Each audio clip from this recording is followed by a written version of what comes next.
Hello, I'm the Nostalgia Critic. I remember it so you don't have to. Today's film is, interesting.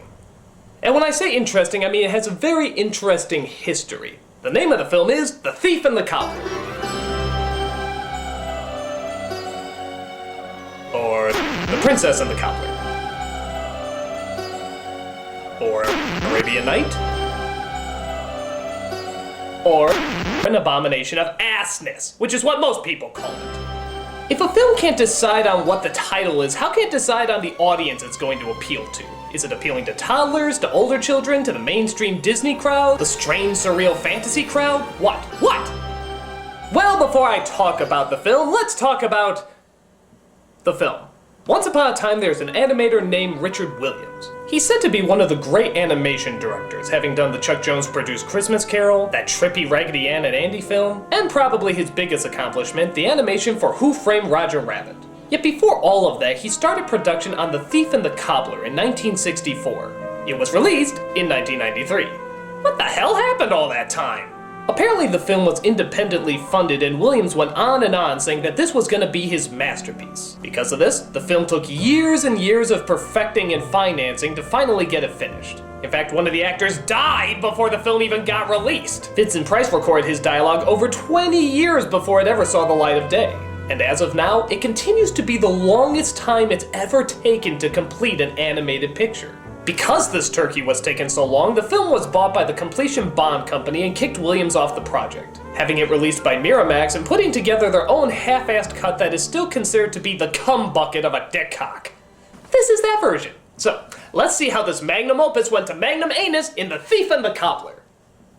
We start out appropriately enough with a little backstory.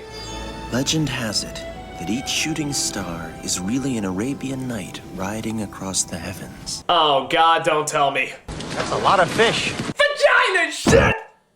That's right. Matthew Broderick is the star of this movie. Must have been one of the wonderful choices the Bond Company made, seeing how he was probably a sperm by the time this movie began production.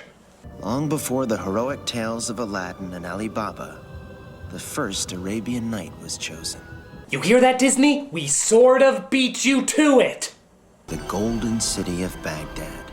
High atop its tallest tower were 3 golden balls, whose magic protected it from the evil King One-Eye and his army of darkness.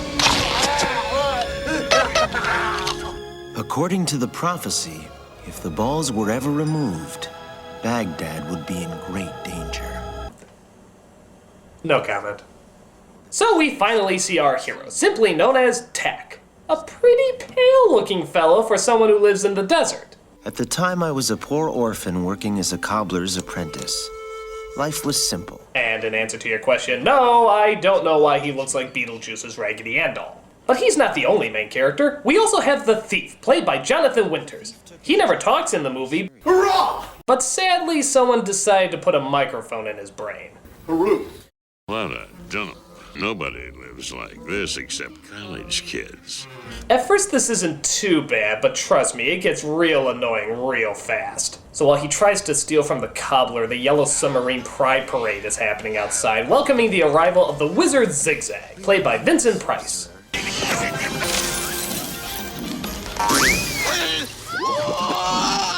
Take him into the palace. So Tak is captured as we cut to our love interest in the movie, Princess Yum Yum. Okay, hold on. Tak, Zigzag, Yum Yum. These aren't names, these are words an infant is trying to say for the first time. Tak! Zigzag! Yum Yum! Shitty fuck, shitty fuck, shit fuck! Okay, so the princess has a real original backstory. Are you ready for this? I bet you've never heard this one before. Listen. She's tired of her boring life. And in a bizarre twist, she dreams of wanting more. I know I could do more if I just had the chance. This life I live in regal splendor seems a waste. I do hope there's a tired, unoriginal musical number to tell us what we already know she feels. Born just to delight. Oh, right on cue. And bred to behave.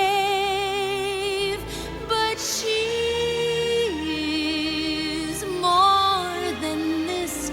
There's a mind in the body of this pretty By God, is this song bland! I mean, this is like eating styrofoam on wheat toast, it's that bland.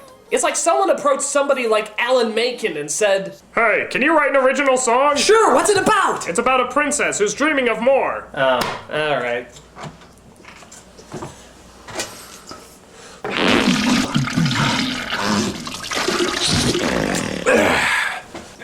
That should do it. Oh, and just like those other Disney songs where the landscapes and grand visuals are stunning, this musical performance has spinning, and spinning, and, more fucking spinning!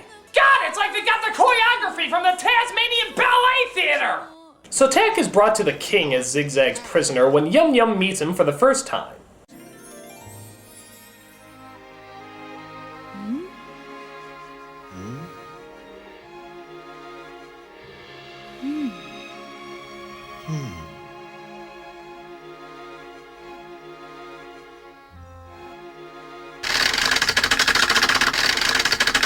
But the princess informs her father that she needs a cobbler, so he's called in to fix her shoe.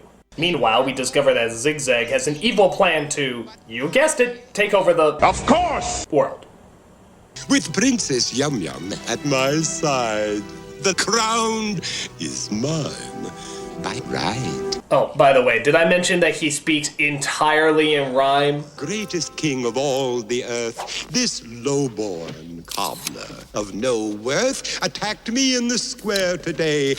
Shall we take his head away? I'm not even sure I really get it. Why does he speak in rhyme if everybody else doesn't? Is there a reason for it? I mean, what makes him so special? I don't get...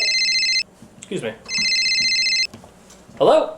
Greetings, critic. This is Vincent Price. Wait a minute, the Vincent Price? Like the Vincent Price? Yes, how many stars of stage, screen, and Tim Burton wet dreams do you know? Wait a minute, you've been dead for several years. Well, you see, just like the dialogue for this picture, I recorded this phone message several years ago. So I set my phone on a timer to call you and give you this message. Wait, so everything you're saying right now is a recording?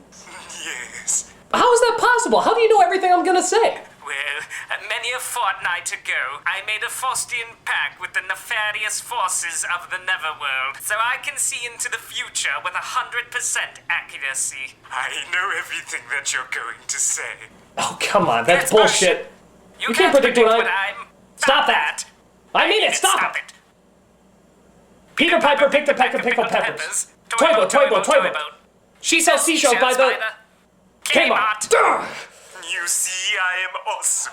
Alright, recording of Vincent Price, what do you want? This cacophony of cock you've paraded over my fierce elucidations strikes me with humiliation and discomfort. You see, I want you to know why I stammered in rhythmic drolls of iambic pentameter in this cinematic adventure, amateur. You mean explain why you rhymed? Yes. Okay, well, why? Blast, I can't remember.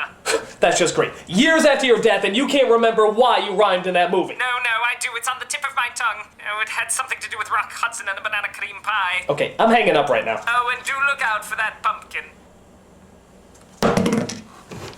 Ow! What? Pumpkin? Pumpkin what? What? What? Pumpkin what? So we see the cobbler interact with the princess as he fixes her shoe. The princess was so beautiful, and I was just an ordinary cobbler. He doesn't have a lot to say for himself. Oh, don't worry. His inner monologue that never shuts the fuck up will make up for that. I tried to impress her with some cobbling tricks. Keep your eyes on your work, Cobbler. Why can't I ever talk when it matters? You can say that for all the lines in this movie.